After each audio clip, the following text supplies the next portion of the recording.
Assalamualaikum warahmatullahi wabarakatuh. Saya Firnanda Pristiana Nurmaida dengan NRP 11101181032 akan melakukan demo simulasi percobaan keempat VLSI dan perancangan logika dengan judul Membangun Logika Kombinasi dengan Transistor CMOS, yang mana di sini pendekatan yang digunakan yaitu pendekatan desain hierarki. Sebelumnya telah diketahui bahwa suatu mekanisme yang sangat diperlukan dalam menangani perancangan sistem yang kompleks adalah hierarki. Sebuah sistem yang besar dapat dilakukan partisi ke dalam banyak unit. Setiap unit disusun atas beberapa blok fungsi. Pada percobaan ini, rangkaian yang akan saya buat yaitu rangkaian multiplexer 4:1 dan rangkaian decoder 2:4. Pertama, saya membuat rangkaian multiplexer 4:1 terlebih dahulu. Sama seperti biasa, hal yang pertama saya lakukan yaitu membuat library baru dengan cara menekan new file di library, kemudian memberi nama library misalnya Nux 4:1. Kemudian saya membuat preset dengan menekan menu preset, edit preset, new preset. Kemudian saya misalnya akan membuat NAND 3 input schematic.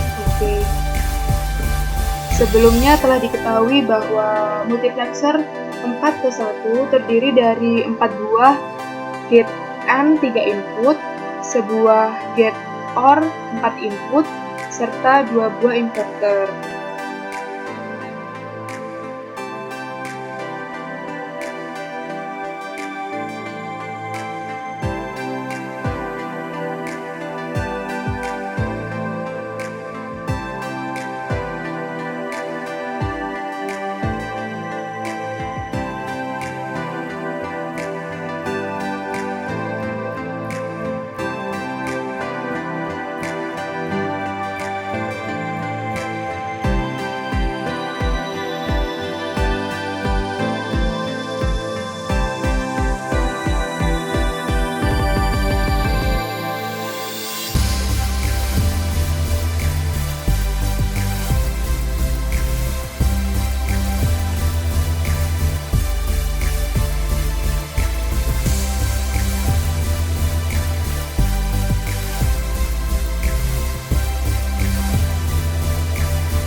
Selanjutnya, saya akan membuat rangkaian Mux 4:1 dengan cara seperti biasa, yaitu menekan menu preset, edit preset, new preset. Kemudian saya menuliskan Mux 4:1.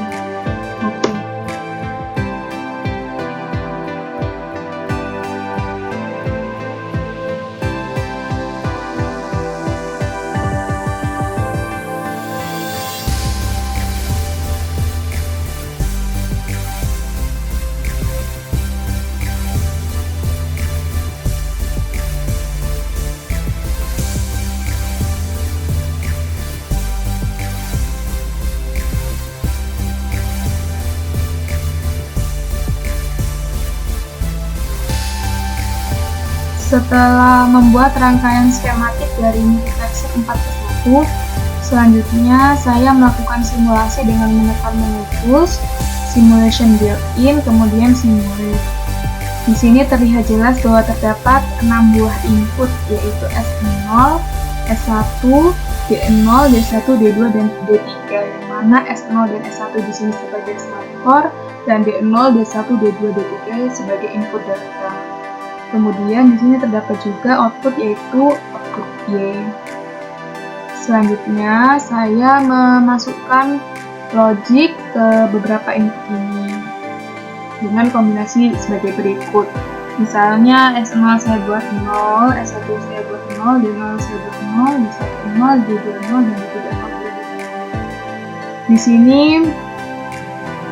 Y masih mengalami kondisi idle dengan selang waktu 1,9 nanosecond. Kemudian selanjutnya saya memasukkan input S0 pada detik ke 4 nanosecond berlogik 1, dan pada saat detik ke 8 nanosecond saya beri logik 0. Selanjutnya untuk S1 pada detik kedua saya beri logik 1, pada saat detik keempat saya beri logik 0, pada saat detik ke 6 saya beri logik 1, dan pada saat detik ke 8 saya beri logik 0. Kemudian apabila S0 dan S1 berlogik 0, otomatis logik dari output Y akan sama dengan logik dari input D0.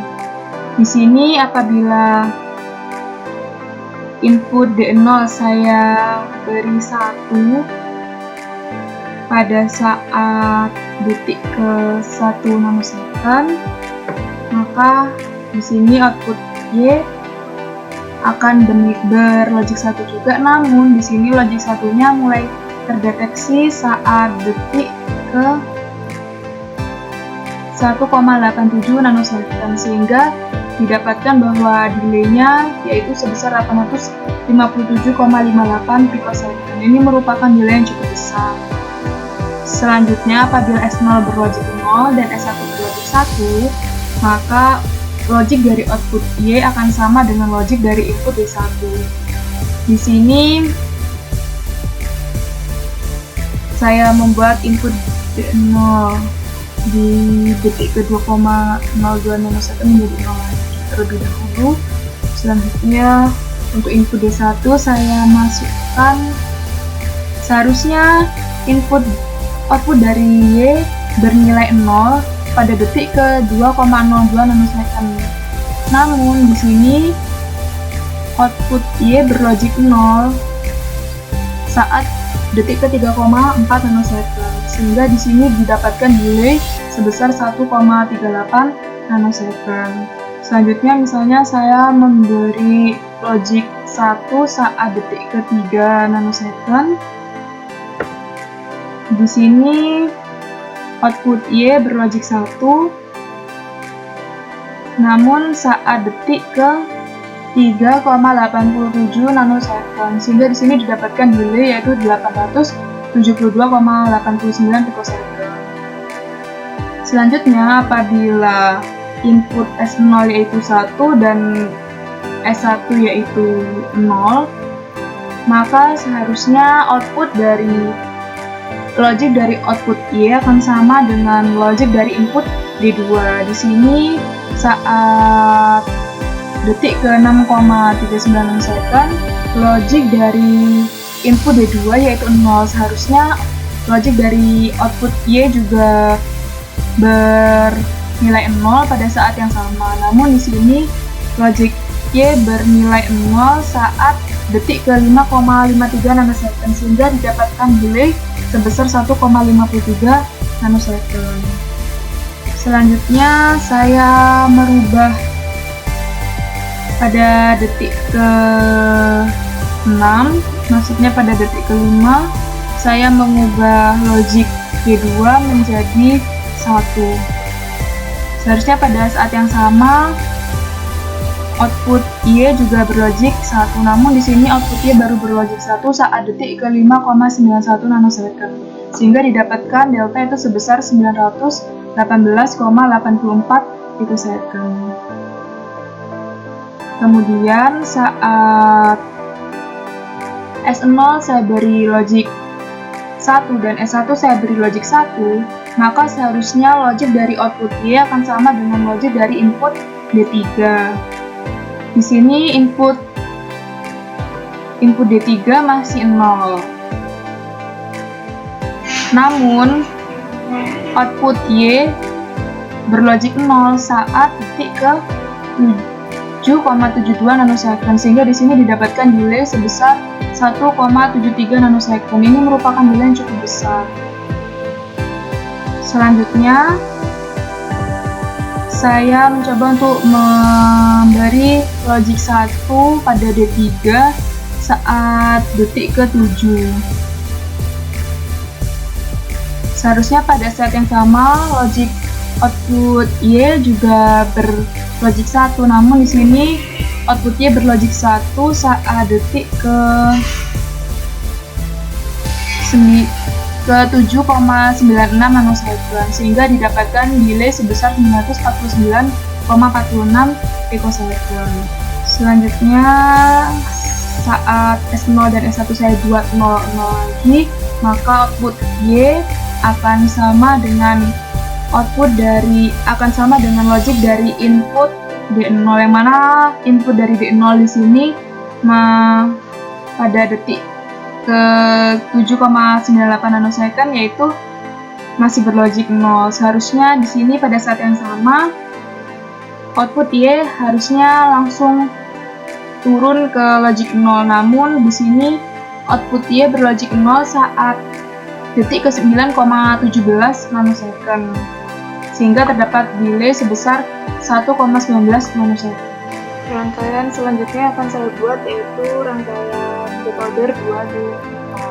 Pertama-tama saya membuka library terlebih dahulu dengan cara menekan file new library, kemudian saya memberi nama decoder 2D.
Untuk melihat hasilnya, maka saya melakukan simulasi dengan cara menekan menu tools, simulation built-in, simulate, kemudian di sini terlihat bahwa terdapat dua buah input yaitu A1 dan A0, kemudian dua output yaitu D0, D1, D2, dan D3. Kemudian saya memasukkan kombinasi logik sebagai input dari A1 dan A0. Misalnya pada saat detik ke 0, A1-nya 0, A0-nya 0, saat detik kedua A0-nya 1, saat detik ke-4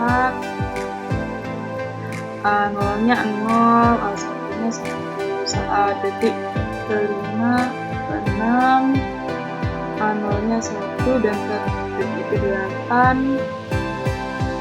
A0-nya 0, A1-nya juga. Berdasarkan hasil simulasi ini didapatkan bahwa apabila A1 dan 0 keduanya 0, maka yang aktif adalah D0.